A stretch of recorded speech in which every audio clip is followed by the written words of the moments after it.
try my best to keep my composure in this video when I discuss the pricing structure of the Nintendo Switch 2. Not necessarily the console itself, because honestly, the console is whatever. It's a one-time purchase, and it is what it is. You know, you're not going to be buying 45 Switch 2s. You're going to buy one if you want it or not. Looks like it's going to be $450 for the base model or $500 for the included digital Mario Kart. And I'm like, all right, sure, it's 2025, inflation's crazy, and there's taxes and tariffs and all these other prices you got to add in.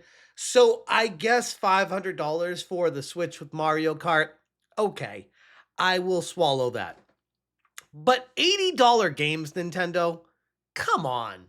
What are we doing? What's going on, guys? Welcome to another episode of Smash JT.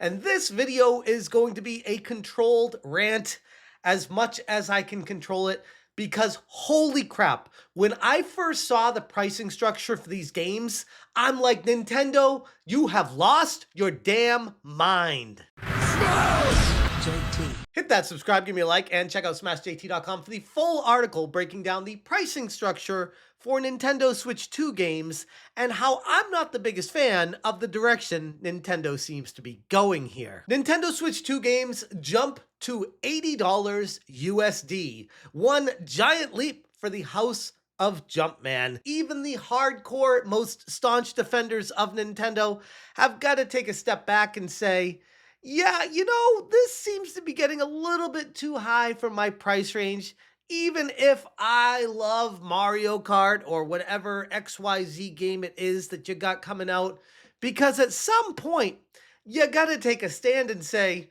hold up, how much you gonna charge us for these games next time? And when does it end? Those of us who have been around the block know that Nintendo has long been celebrated as a bold innovator throughout the entire gaming world. A company that has always prioritized creativity, charm, and the gameplay over raw specs. But now, with the Nintendo Switch 2 launching certain first-party games at not $60, not $70, but $80 USD, meaning in Euro and Canadian, it's going to be even more money for a game. Okay. I still can't get over this. It feels like the image of what Nintendo was known and loved for is beginning to crack. And now I know Nintendo always has a premium price on their games, and they typically don't go down in price over time, and the sales are pretty pathetic. They never really actually have much of a discount, especially lately with the Nintendo Switch. And now going to the Nintendo Switch 2, it looks like that's going to get even worse. The internet's reaction is going just about how you'd expect. The price jump isn't a reflection of increased value. It's a signal of corporate greed, not consumer benefit whatsoever. Nintendo's really making a statement to everyone, and it's a statement of F you to the customer. The very people that got them here in the first place, they're saying, go pound sand if you don't like our stuff. And I'm looking at the landscape of gaming and I'm like, I don't know if this is the best time to be doing that, Nintendo, especially with the indie scene the way it is, and Steam having their own Steam Deck, the Nintendo Switch competitor, and probably working in the background on the Steam Deck 2 right now, and the price of Steam games. I mean, I get it. Nintendo first-party games are excellent. I'm one of the biggest fans of them. But at some point, you gotta look at the landscape and say, are we pricing ourselves out of it? According to Nintendo's own website, the flagship titles like Mario Kart World are expected to launch at $79.99 USD physically. There are rumors that the digital games will potentially be like $10 less, so the company that is notorious for keeping the games full price years after release is sparking quite the heated debate around the internet right now, because it's kind of, in a weird way, ushering people towards the entire digital revolution of games not being physical anymore, and you don't own your games, so you get a discount day one if you just buy it digital, so it's a deal. Right? Well, not necessarily, because on Nintendo's own website, the Nintendo Switch 2 Game Key Card Overview states that Game Key cards are different from regular game cards because they don't contain the full game data. Instead, the Game Key card is your key to downloading the full game to your system via the internet. After it's downloaded, you can play the game by inserting the game key card into your system and starting it up like a standard physical game card. And they show an example of the packaging that will have the label at the bottom of it stating game key card, meaning that this is literally just a physical product to insert into your console to check out and say, sure, I guess we'll access the digital product that we have saved on your system now that you've put this physical product inside of it.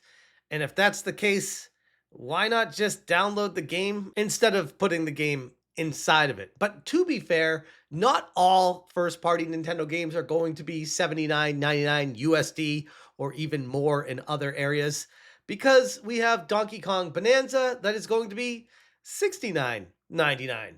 So $70 for that one. So it kind of feels like the pricing structure for these game cards is already out of the gate going to be all over the map. And you gotta ask the question of why? Like, why is Mario Kart $10 more? The Donkey Kong game looks pretty fun. Looks like a lot of work went into that.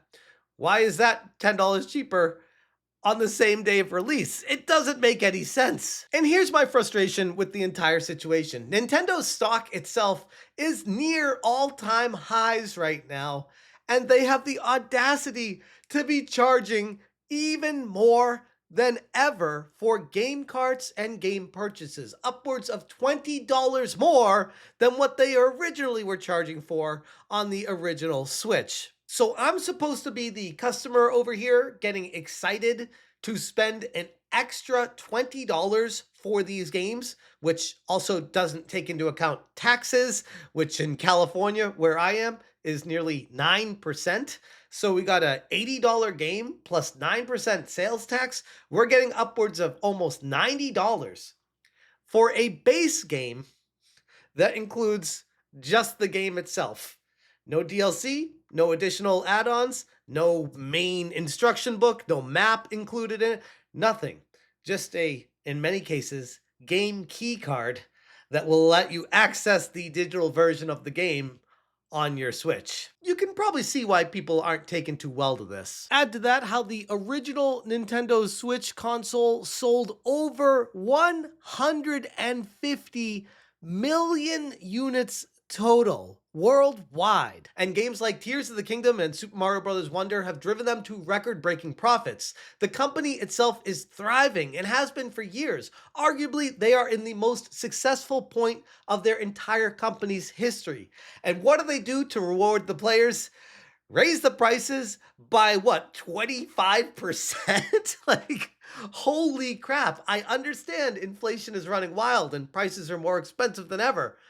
But 25% raising in the price when you are making record profits already just seems a little bit, I don't know, excessive. So why raise the prices? Well, honestly, the simple and sucky answer is because it's Nintendo and because they can.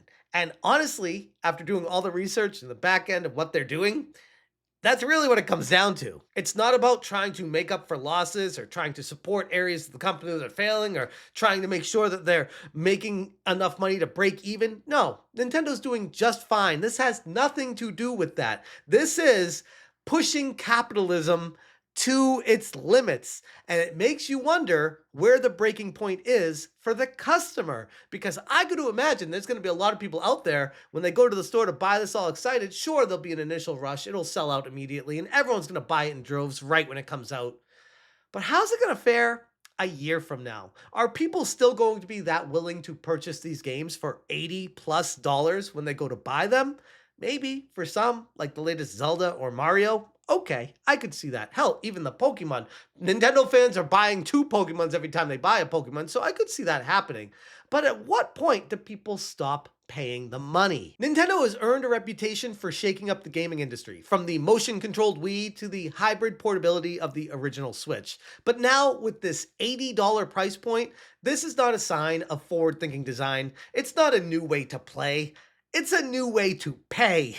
And new does not equal better all the time. And this is one of those instances where I would cast doubt on a new price point being a great thing. And like I said, while titles like Mario Kart World are clearly going to fly off the shelves, this is sending a clear message to everyone. Nintendo is no longer content with being the fun, innovative underdog in gaming. Not that they really ever were, to be fair, but they had that image, especially during the Wii U years. But when Nintendo comes forward and they start doing stuff like this, they're not an underdog. They are throwing their weight around the game industry and setting a new standard, enabling other game companies to see, oh, if Nintendo's going to start charging $80 for games and getting away with it, so can we. And this will open up the doorways to the rumors of Grand Theft Auto 6 being priced at upwards of $100 or more for that game. And then you start to think behind the scenes are all these companies coordinating and talking to each other, and maybe this is an active coordinated effort to push prices higher across the entire industry so everyone up top makes even more money while the customers and the gamers are all getting screwed at the back end?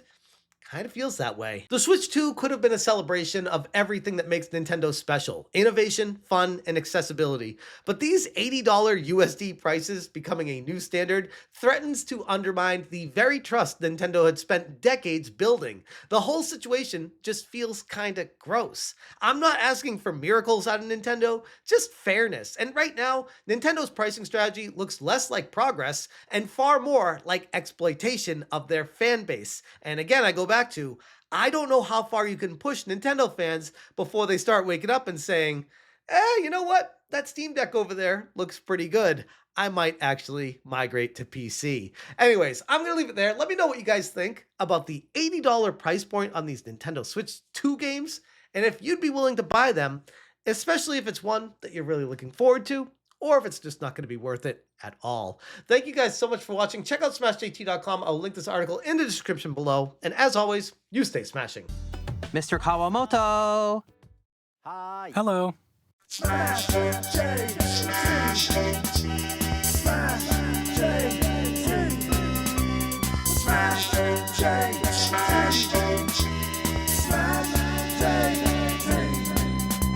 Smash JT.